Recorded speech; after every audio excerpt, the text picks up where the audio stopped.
your favorite shopping destination, Value Zone Hypermart. ఇప్పుడు మన అమీర్పేట్ లో పిల్లర్ నంబర్ 1081 వద్ద. హాయ్ హలో నమస్తే, welcome back to iDream media. ఇక వీసా గురించి మీకు న్యూస్ తెలియాలి అంటే మీకున్న ఏకైక అడ్రస్ అడ్వకేట్ పృథ్వీ గారు అని చెప్పొచ్చు. హైకోర్టు అడ్వకేట్ పృథ్వీ గారు ఇప్పుడు మనకి అమెరికన్ వీసాయే కాకుండా ఆస్ట్రేలియన్ వీసా, లండన్ వీసాకు సంబంధించి కూడా ఎన్నో విషయాలు మన ముందు తీసుకొస్తూ డిఫరెంట్ విషయాల మీద ఎపిసోడ్స్ అయితే ఇస్తున్నారనమాట. ఇక ఈరోజు కీలకమైన విషయం అమెరికన్ అప్డేట్. అదేంటి అంటే ఎవరైతే అమెరికా నుంచి ఇక్కడికి వచ్చి ఉంటారో H1B వాళ్ళు వితిన్ కొన్ని రోజుల్లోపు అమెరికాకి వెళ్ళకపోతే కంప్లీట్గా వాళ్ళ వీసా రద్దు అవ్వడం జరుగుతుంది. అంతేకాకుండా ఇకపై అమెరికా నుంచి ఎవరైనా సరే H1B వీసా వాళ్ళు ఇండియాకి కానీ తమ కంట్రీస్కి కానీ వచ్చి తిరిగి అమెరికా వెళ్ళాలనుకున్నట్లయితే ఆ కంపెనీ ఎవరైతే వాళ్ళు పనిచేస్తున్న కంపెనీ ఉందో ఆ కంపెనీ అమెరికన్ గవర్నమెంట్కి ఒక సెటిన్ అమౌంట్ చెల్లించాలి. ఇలాంటి కొత్త కొత్త అప్డేట్లు తీసుకొస్తున్నారు. వీటిపై పూర్తి అవగాహన అనేది మనకు సార్ ఇవ్వబోతున్నారు. ఎపిసోడ్ చివరి వరకు చూడండి. నమస్కారం సార్. నమస్తే విరాట్. అసలు ఏం చేస్తున్నాడు ట్రంప్, ఎందుకు చేస్తున్నాడు ఇలాగా, ఎవరి మీద పంతం, ఎవరి మీద కసి? ఏమన్నా అడుగుతుంటే నా దేశ ప్రజలకి నష్టం చేస్తున్నారు బయట కంట్రీ వాళ్ళు అంటున్నాడు. మళ్ళీ ఏమనంటే బయట కంట్రీ వాళ్ళ వల్ల నా దేశం డెవలప్ అవుతుంది, ఒక్కొక్కసారి అవ్వట్లేదు అంటున్నాడు. ఇక లేటెస్ట్ అప్డేట్ ఏదో 85 లక్షలు కట్టాలంటున్నాడు కంపెనీలు. కాస్త ఎక్స్ప్లెయిన్ చేస్తారు అది. ఒకప్పుడు మనకి మొహమ్మద్ బిన్ తుగ్లక్ అని ఒక నియంత పరిపాలించాడు భారతదేశానికి. అతను ఒకేసారి 3 చోట్ల క్యాపిటల్ సిటీ మార్చాడు. ఒక చోట ఇవాళ ఇది నచ్చలేదు, ఇక్కడ పరిస్థితులు బాగోలేదు, మళ్ళీ ఇంకో చోట, మళ్ళీ ఆఖరి ఢిల్లీకి తీసుకెళ్ళటం జరిగింది. దీనివల్ల ఏమైందంటే చాలామంది మధ్యలో చనిపోవడం జరిగింది. అన్నిసార్లు యుద్ధం అయితే బ్రహ్మాండంగా చేశాడు, కానీ మొహమ్మద్ బిన్ తుగ్లక్ అని చెప్పేసి అతను ఎందుకన్నారంటే తుగ్లక్ అంటే పిచ్చవాడు అని పేరు కూడా వచ్చేసి. Tughlaq is nothing but A madness of person. ఇప్పుడు ట్రంప్ కూడా తను చెప్పే రీజన్స్ని ఆ రకంగానే చెప్తున్నాడు అన్నట్టు. బేస్ ఏదైతే ఉందో ఆ బేస్ని నరికేసుకుంటా బయట ప్లాంటేషన్ ట్రై చేస్తున్నాడని చెప్పచ్చు. H1B వీసా అప్లై చేసిన వాళ్ళు వీసా కావాలంటే భారతదేశం దాంట్లో 88 lakhs వరకు వస్తుంది. 88 lakhs కట్టిన వాడు he can come for pickup అయిన వాడు H1B వీసాకి వెళ్ళొచ్చు అన్నది తన నిర్దేశం. దాన్ని ఈ రోజు నుంచి అమలు 21st కల్లా వాళ్ళు చేసేయాలి. అంటే 21st కల్లా రాని వాళ్ళందరూ కూడా they have to pay what we call this $1 lakh అని చెప్పేసి ఒక ఆర్డినెన్స్ అయితే తీసుకున్నాడు. ఫస్ట్ ఇంకా దారుణమైన ఆర్డినెన్స్ ఇచ్చాడు. ప్రతి సంవత్సరం $1 lakh కట్టాలనేసరికి మళ్ళీ క్లారిటీ ఏదో ఇచ్చినట్టున్నాడు. ఇవన్నీ కూడా నేను టాప్ 10 కంట్రీస్ని డిస్కస్ చేసి తీసుకున్నాను అన్న. అంటే మైక్రోసాఫ్ట్ కానీ లాంటి గూగుల్ కంపెనీ కానీ వీళ్ళందరితో తీసుకుని నిర్ణయం అన్నాడు.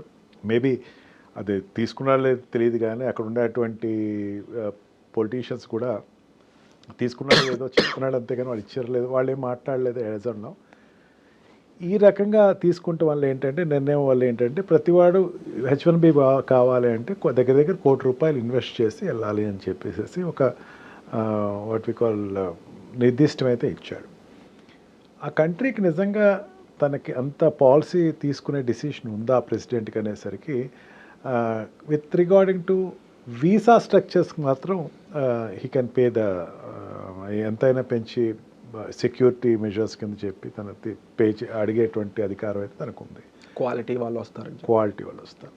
బట్ స్టిల్ ఇది హైకోర్టులో ఏమైనా ఛాలెంజ్ అవుతుందా, అక్కడ ఉండేటువంటి ఫెడరల్ కోర్ట్స్లో ఏమైనా ఛాలెంజ్ అవుతుందా అంటే let us wait and see. And policy కూడా there is no clear policy అనేది ఎక్కడ ఇంకా స్పష్టత అయితే లేదు. చాలా వార్నింగ్ ఇస్తున్నట్టుంది, అల్టిమేటం. బట్ విరాట్ ఇంకో రకంగా చూసుకుంటే that what I have discussed with one or two of my friends in abroad also. స్టూడెంట్స్కి ఇది అడ్వాంటేజ్. ఏ రకంగా అంటారు? దీన్ని ఏం చేశాడు, అక్కడ ఉండేటువంటి వాళ్ళకి ఇంప్లిమెంట్ చేయాలి, అబ్రాడ్లో ఉండే వాళ్ళకి ఇంప్లిమెంట్ చేశాడు. ఆల్రెడీ మనం చాలాసార్లు ఓపీటీస్ గురించి మాట్లాడుకున్నాం. ఓపీటీలో అక్కడున్న వాళ్ళు మామూలు సిటిజన్స్ తోటి కలిపి వాళ్ళకి వీసాలు ఈ ఛార్జెస్ పే చేయక్కల. H1B వీసా వాళ్ళకి ఈజీగా వస్తుంది.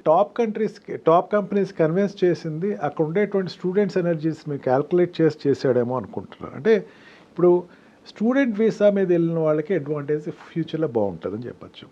ఓపీటీలోకి వచ్చిన తర్వాత కాంపిటేటర్ ఎవరు అవుతారు?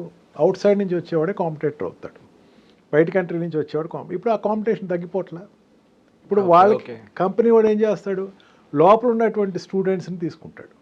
లోపల ఉండేటువంటి ఓపీటీలో ఉన్న వాళ్ళు తీసుకుంటారు. Of course they are not experienced person కాదు, కాకపోతే వాళ్ళు ట్రైనింగ్ చేసుకుంటాడు, ఇంకొక ఆప్షన్ లేదన్నట్టు.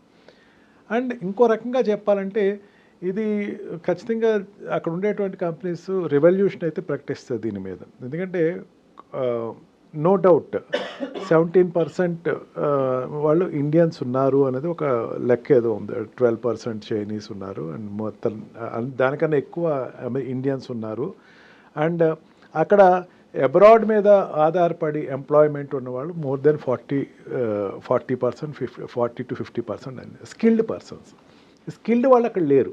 స్కిల్డ్ వాళ్ళు ఇంకో కంట్రీ నుంచి తెచ్చుకోవాలి. Either it may be from England, either it may be from India, either it may be from China అని చెప్పచ్చు. వీళ్ళని తీసుకురావాలంటే ఇప్పుడు వీళ్ళందరికీ అమౌంట్ ఎవరు కట్టాలి? వాళ్ళేం కట్టరు, ఎంప్లాయర్ కట్టాలి. ఇప్పుడు ఎంప్లాయర్ కడతాడంటే ఎంప్లాయర్ ఖచ్చితంగా కట్టడు. ₹1 పెట్టి ఒకరిని తెచ్చుకుంటాం అంటే it is not a joke. వాడికి ఖచ్చితంగా నాకు అక్కర్లేదు లేని లోపల ఉండడం తీసుకుంటారు. చాలా కాన్సిక్వెన్సెస్ ఉంటాయి. కాన్సిక్వెన్సెస్.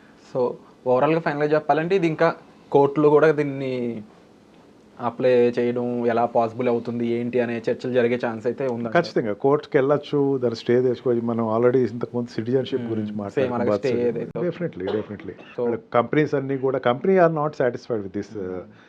ఆల్మోస్ట్ ఆల్ అన్ని కంపెనీస్ న్యూసెస్ చూశాను, వాళ్ళు కూడా సాటిస్ఫాక్టరీగా ఇప్పటివరకు ఏ స్టేట్మెంట్ ఇవ్వాలి, they are going to react upon it.